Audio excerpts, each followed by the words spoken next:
Smart Ideas avec Adrien Pingès, bonjour. Bonjour. Bienvenue, vous êtes le cofondateur de Morpho, créé en 2021 avec Pascal et Hugo Asselin. Et l'idée de départ, Smart Ideas, c'était quoi votre idée de départ? Racontez-moi.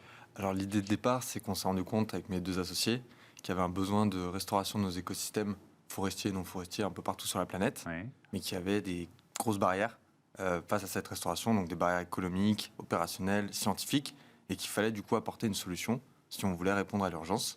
Donc à partir de ça, on s'est mis à collaborer avec des scientifiques et on a développé Morpho, qui aujourd'hui restaure principalement en zone tropicale et subtropicale. Donc des projets de reforestation avec des drones, c'est ça? Et pourquoi les drones sont particulièrement bien adaptés à cette ambition, à ce défi? Alors effectivement, donc, on a les drones qui sont une partie de notre solution. Les drones sont adaptés à ce défi parce qu'on a un enjeu opérationnel, on a un enjeu de coût. Et en fait, souvent, on ne va pas restaurer dans son jardin, on va restaurer dans des zones qui sont complexes. Et il faut pouvoir accéder à ces zones-là.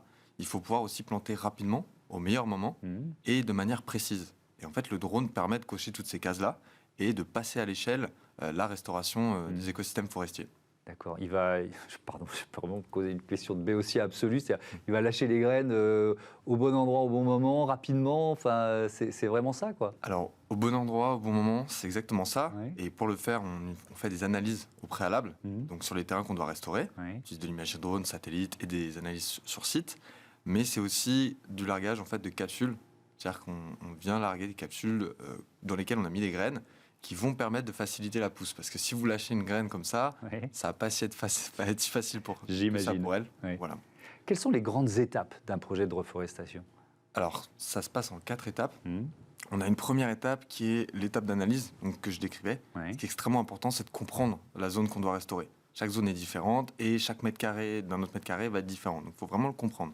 Ensuite, on vient mixer ces données avec des catalogues d'essences, donc d'espèces de plantes qu'on a étudiées dans nos laboratoires pour avoir de la connaissance, et on vient créer des schémas de plantation. Donc ça, c'est la deuxième étape. Ça, c'est important, adapter les essences au site, pas planter n'importe quoi, n'importe où. C'est une évidence, sauf qu'il y a eu quelques aberrations commises dans quelques endroits de la planète. Alors, c'est ça, parce que déjà, du coup, le premier point, c'est surtout recréer l'écosystème natif, l'écosystème en place. Donc, on n'introduit pas de nouvelles espèces. Et le deuxième point, et ça, c'est ce que personne ne faisait jusqu'à maintenant, c'est qu'on vient planter la plus grande diversité possible. Mais ça présente énormément de challenges, parce qu'il faut connaître les essences, il faut être capable d'avoir les semences, et puis il faut être capable de les comprendre. Donc nous, on essaye de reproduire cette biodiversité au maximum. Et on plante pas que des arbres, on plante tout type d'espèces végétales. Donc ça, c'est le deuxième point. Donc on a ces schémas de plantation. Ensuite, on a la phase d'encapsulation avec des machines et de plantation avec nos drones. Et après, la dernière phase, c'est la phase de suivi. Ce qui est très important, c'est de se dire que quand on vient restaurer une forêt, c'est pas je plante la forêt puis je pars et puis voilà, advienne que pourra. C'est je plante la forêt puis je la suis. Éventuellement, j'interviens à nouveau et puis je vois ce qui se passe. J'amène de la transparence, j'amène de la compréhension, j'amène de l'analyse. Donc aujourd'hui, on a un logiciel qui retranscrit toutes ces données. Et l'idée, c'est de dire vous plantez une forêt avec nous, mais vous allez être capable de voir cette forêt et de voir cette forêt pousser. Éventuellement, ne pas pousser d'ailleurs, si jamais il y a des problèmes, parce que ça peut arriver. Mais en tout cas, on amène de la transparence et du coup, au fil du temps, on a de la donnée. Où se mènent vos premiers projets et qui sont vos clients en fait? Alors aujourd'hui, nous, on travaille principalement en Amérique latine et en Afrique équatoriale. Donc on travaille en Guyane française, au Brésil, au Gabon, au Sénégal, Côte d'Ivoire, Ghana. On a appelé un peu partout sur la planète, mais on ne peut pas tout faire. Et aujourd'hui, nos clients, alors on a 3 types de clients. On a un premier type de clients qui sont des industriels, principalement les industries extractives. On a après des institutions publiques, donc des gouvernements ou des municipalités, des régions.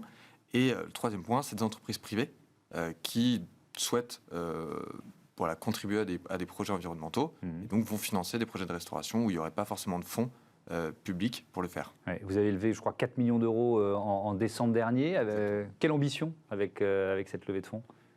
La première ambition de cette levée de fonds, c'est de répondre à la demande de nos clients, donc d'être capable de se déployer sur un maximum de terrain, de consolider notre équipe en termes de chercheurs. Il faut alimenter en fait en données scientifiques et être capable de publier, de démontrer tout ce qu'on est en train de faire. C'est aussi une montée en compétences du coup au niveau de nos opérations. Donc en fait, c'est s'équiper et améliorer nos process. Voilà, donc aujourd'hui c'est une phase d'accélération finalement. Merci beaucoup Adrien Pagès et bon vent à Morpho. Vous allez nous faire voyager en Amérique latine, en Afrique, au Brésil. C'était super. Voilà, c'est la fin de ce numéro de Smart Impact. Un grand merci à toutes et à tous de votre fidélité à Bismart, la chaîne des audacieuses et des audacieux. Et je vous dis à demain, évidemment. Salut.